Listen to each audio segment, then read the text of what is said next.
Hello, I'm Beck. Welcome to my channel. Today I'll be drawing a D&D character based on the roll of the dice.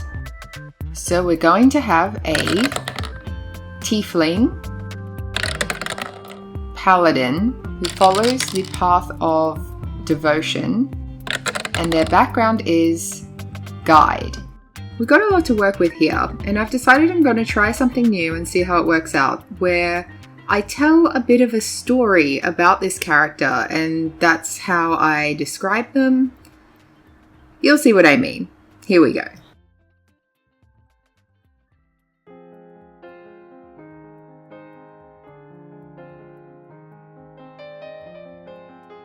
Once there was a young woman who wanted nothing more than to be a mother. She was from a poor family and not much to look at, so no suitors were ever interested in taking her as a wife. One day, after another disappointing rejection from a man she'd found repulsive anyway, she decided to take things into her own hands. Bitter that all her prayers had gone unanswered, she summoned a devil from the 9 hells.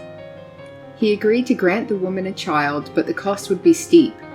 She could have the life she wanted, but her afterlife would be his. The woman agreed, and 9 months later, a healthy baby girl was born. She wasn't a normal child. She had small horns, reddish skin, and dark eyes. But the woman loved her more than words could express. She named the child Kelira. Growing up, Kelira knew she was different from the other children in the village. They didn't tease her. She wished they would. That would mean they were talking to her, that they weren't afraid. Not a single one of them would look her in the eyes. They would run and hide when she tried to approach them. More than once, she heard the adults whisper behind her mother's back, "Stay away from them. They're cursed." Kelira tried not to let it bother her. Her mother always played with her whenever she wanted, and the rest of the time she explored in the forest. She made friends with the local animals, learning how to move silently among the rocks and branches to avoid startling them as she approached. More than once, she helped a lost traveler find their way to the village. Some simply thanked her, while others gave her small gifts and tokens. One turned out to be a powerful druid who taught her some simple spells before continuing on his journey. 2 weeks after her 18th birthday, Kelira's mother got sick. It was the kind of slow-growing illness that no healing magic could solve. On a particularly bad evening, the frail woman confessed the dark deal she'd made to bring Kelira into being. Later that same night, she passed away in her sleep. Kelira was devastated. Her mother, her best friend, her whole world would spend eternity in the 9 hells as a slave. That devil had taken advantage of her mother. It wasn't fair, it wasn't right, but evil never was. She made a vow, then and there, not only to destroy the devil who claimed her mother's soul, but to put an end to all evil. She set out into the world with fire in her veins, protecting the weak and never fearing to act when the desperate cries of the innocent could be heard. She enlisted in the army of justice, who planned to wage war against the 9 hells. Rising quickly through the ranks, Kelira became a corporal with a small team of 8 soldiers under her command. A great battle raged beneath a sky filled with smoke and ash. Kelira's battalion was under heavy assault, and their lines were starting to falter. Amid the clang of steel and the shouts of warriors, she spotted a familiar face in the throng, Callum, a young soldier who'd been under her command for several months. He was fighting valiantly, but his movements were growing sluggish, his shield battered from the relentless assault. She called for him to stay close, cutting down a nearby orc with a single swing of her blade. But in the next moment, a dark elf circled behind him, raising a dripping, poisoned dagger and plunging it into his back. "No!" Kira shouted, her heart pounding as she dashed forward. In a blur of motion, she intercepted the elf's blow. Her shield crashed into his smirking face with a sickening crack. He crumpled to the ground. Kira lifted Callum into her arms. His face was pale and sallow. The poison was working fast. Too fast. His pulse slowed as she ran for the closest healer, but it was too late. He was gone. Grieving and weary, Kelira scanned the battlefield for the rest of her team. There was nothing but blood and ash and bodies and smoke. This wasn't working. She couldn't keep fighting evil head-on, expecting to win. They were too slippery, too savage, too dishonorable. She had to fight a different way. She resigned from her role in the army and began a new mission.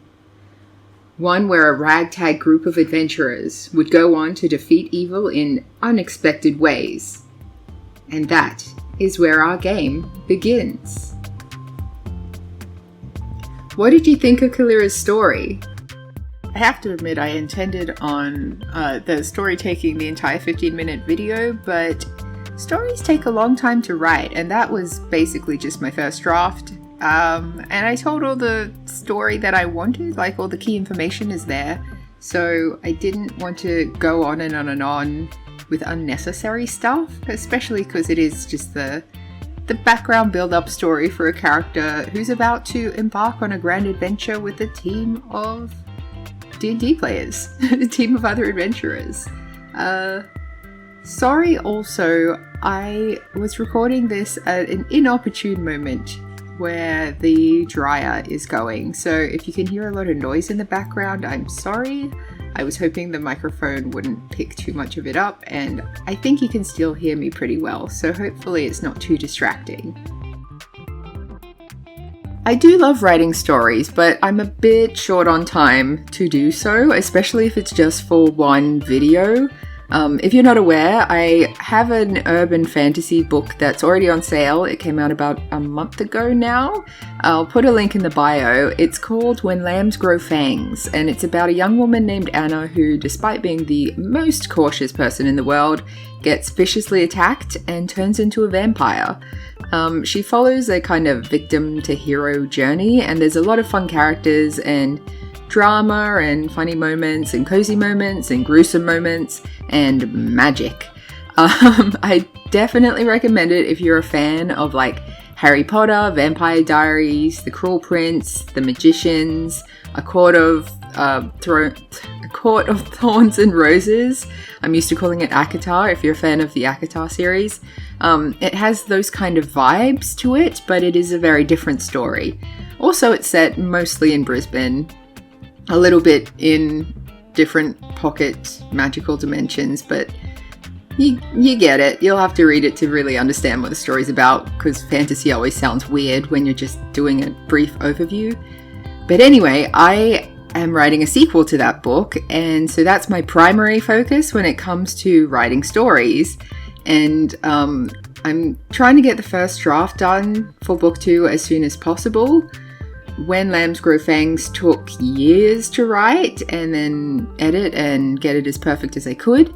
But I was doing it in like little drips and drabs, whereas now I specifically am taking Mondays off. I work part-time now so that I can write on Mondays. And I wasn't as focused on the first book as I am now. Now that there is one book out, I have this drive to get the next book out. So hopefully it won't take as long to get book 2 published. But that's why for ones like this, it's more of a writing exercise where I don't necessarily want to polish the whole thing. And I do feel like, yeah, the whole vibe was captured nicely just in that sort of 5-minute story. And by this, I mean Kelira's story, the one that you just heard. Let's talk more about Kelira. So though the story, it sort of mentioned like Kelira's mum needing a suitor in order to have a child, and living in a village made it sound kind of old-timey. I had in mind that it was a modern kind, like Kelira is a modern person, like obviously she's wearing modern army clothing rather than like an old knight's, the typical paladin outfit. The reason for that is, and I guess I could have included this in the story, but it felt like unnecessary background, is that usually when I'm playing a D&D campaign, I use the rule of like kind of freedom to change the genre while we're in the same setting. that the cities, the big metropolises, they are the peak of modern technology and advancement, and the way people live is like very inclusive and accepting, and there's a lot of equality, probably not 100%, because if you put 3 people in a room, 2 of them are going to conspire to kill the other one. It's just like a weird thing that we have. But just generally speaking, I have in mind that like the cities are quite modern, but they're very few and far between. And the further away you get from a metropolis city, the more old school things become. So like if you're quite far away from one of the peak central hubs, you will find that there are villages of like just orcs, there are villages of just goblins. You get a lot more racism or speciesism. And you do also have these like very what I would consider obsolete ideals of like certain genders have very strict restrictions of how they're supposed to live their lives. This idea that like a woman should be married before she has children, or she needs a man in order to do anything. Maybe in other villages it's inverted, where the men don't have a lot of rights because it's the women who are like creating life, and therefore the men are really just necessary to like, you know, provide sperm, and then they can go away and do whatever. But each village is different, and you get like small towns where there are a little bit more, like the more people there are, the more people will like voice up if there are issues with things that are not fair. So I'm waffling a little bit, but I hope this is making sense. Where like in the world that she's in, she grew up in a place where things were very like old school and restrictive, and they didn't like things that were different, and they didn't like people who lived differently than what the quote-unquote rules were, even though they're not like laws, they're just like the unspoken rule of how you're supposed to live your life. After her mother died and she went adventuring, she obviously discovered that there are different ways of living life, and the army that she joined is clearly a inclusive army. They didn't have an issue with her being a tiefling. They didn't have an issue with her being a woman. She went up the ranks without any issues in that area. The only barriers would have been related to her skill level and her ability to learn, and her like keenness, her willingness to learn, her passion.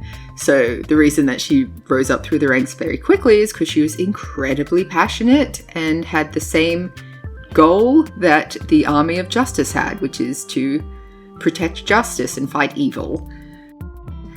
I was watching a different video. I can't remember who posted it now, but they were talking about this rule that they follow of character design quarters. So you basically imagine the character facing front on and divide that into quarters, and each quarter should still tell the story of what that character is about.